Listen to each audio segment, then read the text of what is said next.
In the landscape lighting world, most of all the systems that are being installed are actually a 12-volt landscape lighting system. These systems actually require a transformer. Today I want to talk a little bit about what's going on in the transformers, and then also using a device like this, which is actually an amp probe meter. It's got your voltage, it's got your amperage, and then it's got the ohms. So there's really only 3 settings that you need to even know, and every one of those settings you can use in the landscape lighting business. When you open up the inside of a landscape lighting transformer, one really important thing that you're gonna notice is that there's gonna be a toggle switch. That toggle switch is going to be actually operating a breaker that it's connected to that's inside the actual cabinet of the transformer. That breaker or that toggle switch is actually controlling the secondary side of the transformer. When I say secondary, I'm referring to the low voltage side of the transformer. So everything that's going in that you are installing from the lights and plugging into the transformer,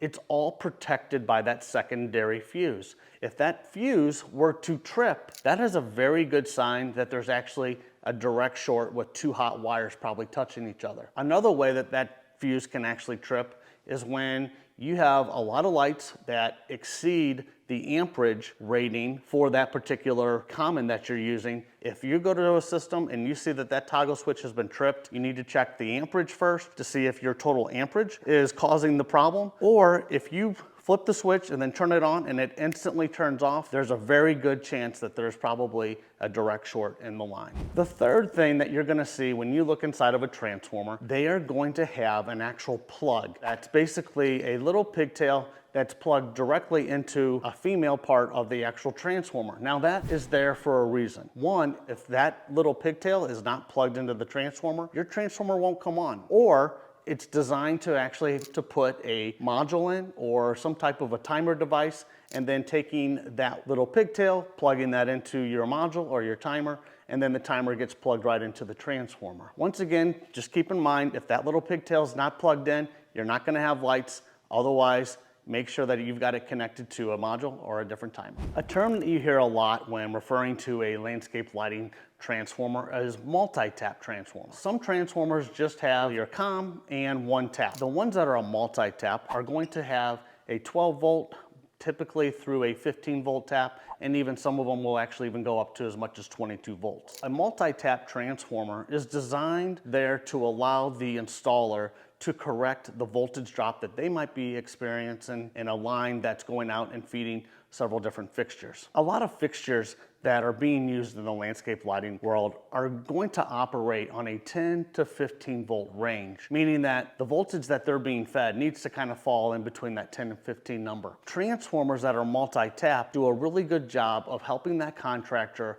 allow for the loss of voltage. Once the installer gets everything hooked up, it's their job to go out to these different wire runs, go to the last fixture to do a voltage reading and see where their particular lights are at. If they are below the normal 10 to 15 volts of power, they can use the multi-tap transformer to increase that power that goes out to them. And a lot of times when you're doing an installation, especially if you're using 10 or more fixtures, you are going to have multiple wires going into a transformer.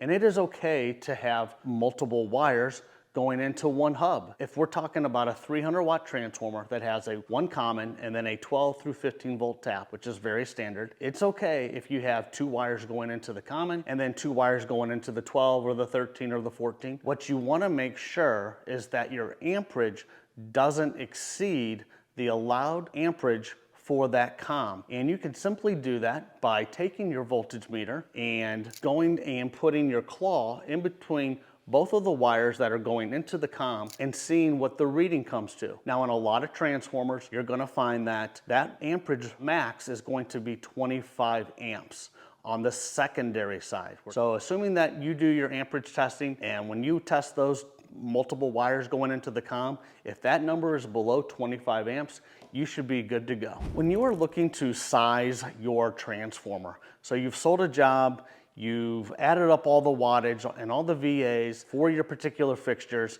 and got a number there. Whatever that number is, you don't want it to exceed 80% of the capacity of the transformer that you're using. If we take a 300 watt transformer and we only want to use 80% of that, we're going to be left with 240 watts that we can actually hook up to that transformer. That way we don't overload the transformer. This is a very good rule of thumb to go by. That way, when you're out there sizing up a transformer, you're not going to have any foreseeable problems in the future by using only 80% of the capacity of that particular transformer.